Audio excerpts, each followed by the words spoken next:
आज अरब के तमाम बड़े बड़े देश, यहां तक कि कतर, सऊदी भी अमेरिका में डोनाल्ड ट्रंप से मीटिंग करेंगे। यह मीटिंग खुद डोनाल्ड ट्रंप ने रखी है, यह समिट डोनाल्ड ट्रंप ने रखा है। और आपको और हमको दिमाग पर जोर डालने की जरूरत नहीं है कि यह मीटिंग क्यों है। यह मीटिंग इसलिए ही है ताकि आप देखेंगे कि डोनाल्ड ट्रंप गाजा के मुद्दे पर बात करेगा और जो कतर पर हमले के बाद जो अरब देश इजराइल से नाराज हैं, तो डोनाल्ड ट्रंप उन अरब देशों को पटाएगा। और पटाने का उसका तरीका क्या है? वो हथियार देगा, पैसा देगा, साथ देगा, डील देने की बात कर देगा और लिख के ले लीजिए, ये तमाम अरब देश राजी हो जाएंगे। एक कतर की तरफ से बयान आया है, वो बयान बहुत इंपॉर्टेंट है, आपको समझ में इंशाल्लाह जरूर आएगा। जब कतर पर हमला हुआ तो ये सवाल मैंने भी किया था कि जब अमेरिका के तमाम बड़े एयर डिफेंस सिस्टम कतर में मौजूद हैं, कतर के पास खुद का एयर डिफेंस सिस्टम है जो वो पैट्रियट इस्तेमाल करता है और पैट्रियट दुनिया के टॉप लेवल के डिफेंस सिस्टम में से एक है।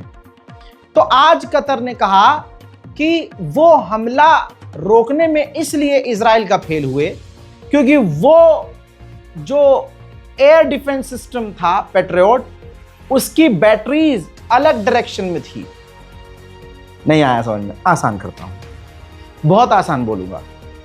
कतर ने कहा कि हमारे एयर डिफेंस सिस्टम इजराइल के हमलों को इसलिए नहीं रोक पाए क्योंकि जो पैट्रियट डिफेंस सिस्टम था वो किसी और डायरेक्शन के लिए तैनात था, यानी ईरान के खिलाफ वो पैट्रियट डिफेंस सिस्टम तैनात थे।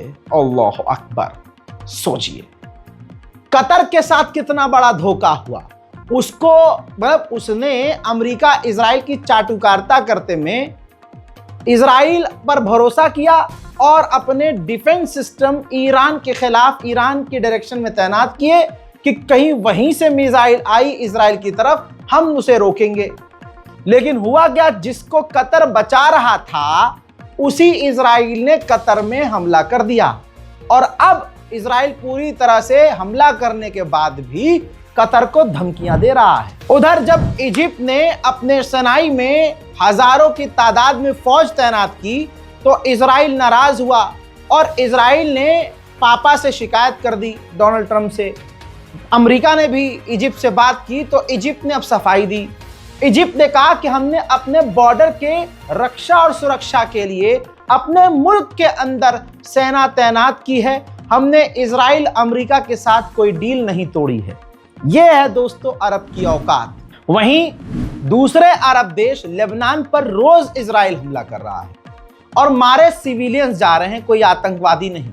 जैसे एक परिवार की तस्वीर दिखा रहा हूं। इस इजराइल के हमले में पूरे पूरे परिवार मारे गए। सलीम शादी सराहा, हादी शादी सहारा और असील शादी सहरारा, ये तमाम ये परिवार के पूरे मेंबर मारे गए। अगली तस्वीर में दिखा नहीं सकता। फिलिस्तीन में जो नरसंहार हो रहा है वो तो हो ही रहा है गजा और फिलिस्तीन में, लेकिन आसपास के इलाकों मतलब अरब देशों पर भी इजराइल हमले करके यही कर रहा है। लेबनान के राष्ट्रपति ने कहा है कि हमारी सरहदों और हमारे लोगों की हिफाजत करने का अधिकार सिर्फ लेबनान की ही फौज को है। यानी अभी भी लेबनान का ये अमेरिका का पिछवाड़ा चाटने वाला राष्ट्रपति हिजबुल्लाह को निशाना बना रहा है कि तुम्हें कोई अधिकार नहीं है कि तुम लेबनान की रक्षा करो। लेबनान की रक्षा तो लेबनान के फौजियों को करनी चाहिए। अबे गंजूड़ू, फेंटा, तेरी इतनी हिम्मत है, इतनी औकात है गंजे, तो भाई इजराइल से अपना पिछवाड़ा बचा कर दिखाओ। रोज लेबनान पर इजराइल हमले कर रहा है, उखाड़ तुम कुछ पा नहीं रहे हो। उधर तस्वीर बड़ी बेहतरीन है, ये देखिए, आहा, सीरिया के राष्ट्रपति जोलानी और विदेश मंत्री इस वक्त अमेरिका के वॉशिंगटन में मौजूद हैं और अगला ये इंटरव्यू अमेरिकी टीवी पर है। महिला एंकर को इंटरव्यू दिया है जोलानी ने और कहा है कि जो काम हमने किया है वो काम किसी और का था। हम ISIS को हराए, हमने ISIS को सीरिया से निकाला, ईरान की प्रॉक्सीज को हमने सीरिया से निकाला, हमने हिजबुल्लाह को सीरिया से निकाला। ऐसे ही हमने इलाके में जो ईरान और हिजबुल्लाह और दूसरे इलाकों के लड़ाकू मौजूद थे, हमने उनको निकाला और ये तमाम काम इंटरनेशनल कम्युनिटीज को करना था, लेकिन वो काम हमने किया। साथ में वहां रहते हुए वॉशिंगटन में ही मीडिया पर भीख भी मांगी जोलानी ने। जोलानी ने कहा कि मैं डोनाल्ड ट्रंप से मिलना चाहता हूं और उनसे मिलकर इन तमाम चीजों पर बात करना चाहता हूं।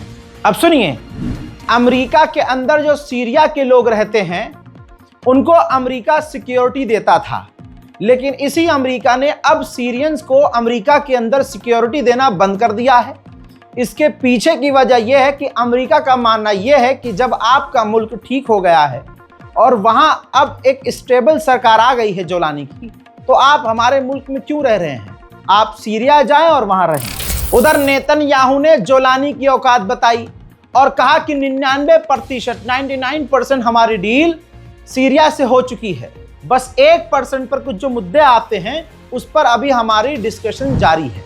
दूसरी तरफ जोलानी के चूतर भी लाल कर दिए नेतन्याहू ने, साफ कह दिया कि जो बफर जोन है हम बफर जोन पर रहेंगे। और एक कमाल की तस्वीर दिखाता हूं, जरा इस तस्वीर को देखिए। जो सीरिया का माउंट हेरमोन है, उस इलाके का सबसे ऊंचा इलाका एरिया, वहां सीरिया के अंदर घुसकर इजराइल की फौज अपनी फौज के साथ माउंट हेरमोन पर इजराइल के डिफेंस मिनिस्टर गए, ये फोटो क्लिक करवाई और अपने सोशल मीडिया पर पोस्ट करते हुए लाइन लिखी कि हम माउंट हेरमोन पर हमेशा रहेंगे, वहां से पीछे नहीं हटेंगे। हसन नसरुल्लाह के बारे में एक बड़ा खुलासा हुआ है। सितंबर 2023 में जब लेबनान के अंदर राजधानी बैरूत में इजराइल ने बमबारी करके बंकर पर हमला किया, बंकर ब्रस्टर बम के जरिए जमीन के नीचे मौजूद नसरुल्लाह को निशाना बनाया, तो उस वक्त जब बमबारी हो रही थी तो मूसाद उसी जगह मौजूद था और मूसाद के जो एजेंट्स थे वो भेष बदलकर लेबनान के हिजबुल्लाह के नसरुल्लाह के बंकर में घुसे थे और वहां घुसने के बाद उन्होंने ट्रैकिंग डिवाइस लगाया था ताकि अगला जब हमला इजराइल करे तो सटीक हमला करे और फिर नसरुल्लाह का कोई साथी उनके साथ जिंदा ना बचे। ये बड़ा खुलासा हुआ है। फ्रांस फिलिस्तीन को मान्यता देना चाहता है, लेकिन इजराइल को भी खुश करना चाहता है, अपनी इमेज एकदम ऐसे कि भाईचारे वाली दिखाना चाहता है। आईफिल टावर पर देखिए कोई ऐसे तो नहीं लगा सकता है, तो वहां की गवर्नमेंट ने ही आईफिल टावर पर पेरिस में फिलिस्तीन और इजराइल का झंडा लगाया है, बीच में एक आजाद पंछी लगाया है और एक तरह से इशारा कर दिया है कि हम फिलिस्तीन को भी मान्यता देने वाले हैं। वहीं स्वीडन में इजराइल के खिलाफ और फिलिस्तीन के समर्थन में प्रदर्शन जारी है।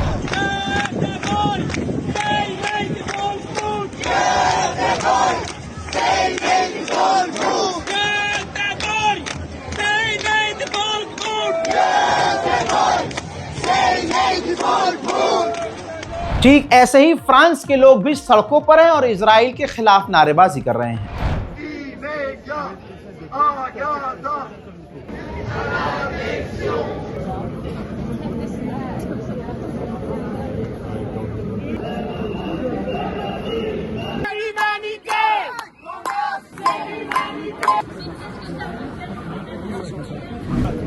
मोरक्को में भी फिलिस्तीन के समर्थन में लोग सड़कों पर हैं।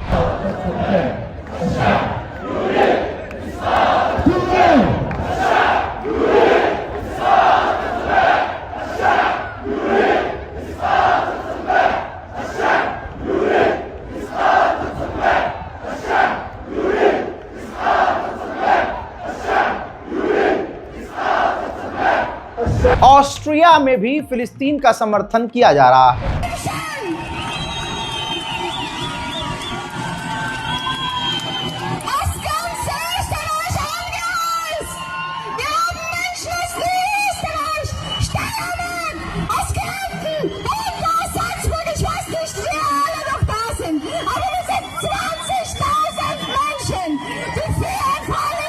जर्मनी जो पूरी तरह से गवर्नमेंट इजराइल के साथ है, लेकिन जर्मनी की आवाम इजराइल के खिलाफ फिलिस्तीन के लिए सड़कों पर है।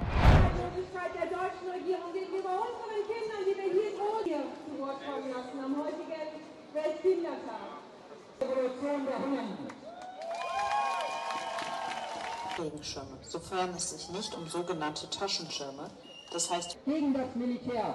Auch wir müssen Widerstand leisten und von der PFLP Iran के विदेश मंत्री इस वक्त अमेरिका के न्यूयॉर्क में हैं। कहा जा रहा है कि वो अमेरिका के न्यूयॉर्क में यूरोप के बड़े देशों से बात करेंगे। ईरान की IRGC ने एक बार फिर से ऐलान किया है कि हम पूरी तरह से तैयार हैं किसी भी तरह का अग्रेशन का रिप्लाई करने के लिए और मुंह तोड़ जवाब देने के लिए। उधर इक्वाडोर एक छोटा सा देश जिसने ईरान की IRGC को ब्लैकलिस्ट कर दिया है, जिस पर ईरान ने इक्वाडोर के इस कदम की निंदा की है। बात ईरान की आई है तो जरा इस लेक ओर्मिया को देख लीजिए जो ईरान की लेक है। आपको यहाँ पानी का कोई नामो निशान नहीं दिख रहा है और ये लेक हुआ करती थी जो इस वक्त सूख चुकी है। ईरान में पानी की किल्लत दिन प्रतिदिन बढ़ती जा रही है। हजरात, इन तमाम चीजों को आप देखने के बाद क्या कहना चाहेंगे कमेंट जरूर कीजिएगा। इस वीडियो को शेयर कीजिए और अपनी राय कमेंट में जरूर लिखिए। रज़ाग्राफी अनस्क्रिप्टेड हमारे इस YouTube चैनल को सब्सक्राइब जरूर कीजिए। जय हिंद।